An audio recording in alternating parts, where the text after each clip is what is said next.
பாஜகவை நம்பி அதிமுகவில் இருந்து வெளியே வந்த ஓபிஎஸ் என்ன செய்வதென்று தெரியாமல் தவித்துக் கொண்டிருக்கிறார். பிரதமர் மோடியை சந்திக்க அனுமதி கேட்டும் அது கிடைக்காத நிலையில் மிகுந்த அதிர்ச்சியிலும் சோகத்திலும் இருப்பதாக சொல்லப்படுகிறது.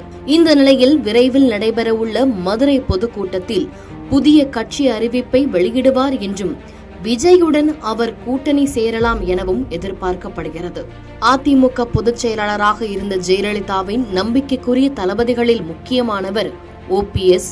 டிடிவி தினகரனுக்கு பிறகு தேனியில் இருந்து வந்த ஓ பன்னீர்செல்வத்தை முதலமைச்சராக்கி அழகு பார்த்தார்.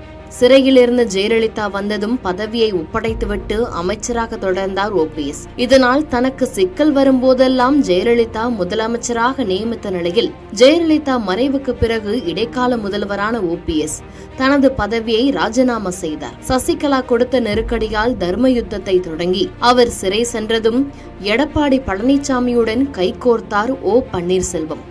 ஓபிஎஸ் ஆதரவு எம்எல்ஏக்களுடன் ஆதரவால் ஆட்சியை நிறைவு செய்த எடப்பாடி பழனிசாமி அதற்கு பிறகு ஓபிஎஸ்ஐ கட்டம் கட்ட தொடங்கினார். ஒற்றை தலைமை கோரிக்கையால் ஓபிஎஸ் தனி அணியாக நின்ற நிலையில் கட்சியிலிருந்து நீக்கப்பட்டார். தொடர்ந்து டெல்லி வரை சட்ட போராட்டம் நடத்தியும் அதிமுகவில் மீண்டும் நுழைய முடியவில்லை. இது ஒருபுறம் இருக்க, கடந்த மக்களவைத் தேர்தலில் அதிமுக பாஜக கூட்டணி பிளவுபட்ட நிலையில் பாஜக அணியில் சேர்ந்த ஓபிஎஸ் ராமநாதபுரம் தொகுதியில் போட்டியிட்டார்.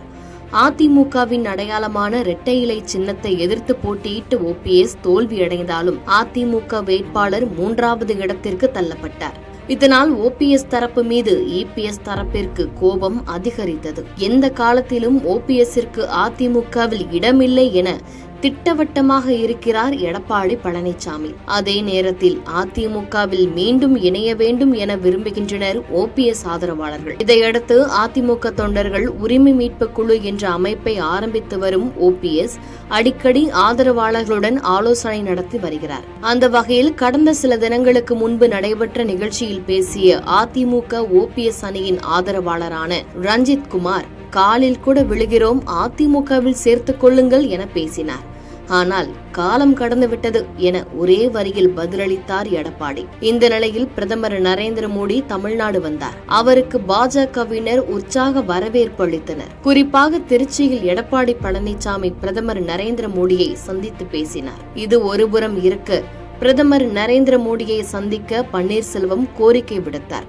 பாஜக கூட்டணியில்தான் தொடர்கிறேன் என்பதை அறிவிக்க வேண்டும் என்பதுதான் ஓ பன்னீர்செல்வத்தின் எதிர்பார்ப்பு.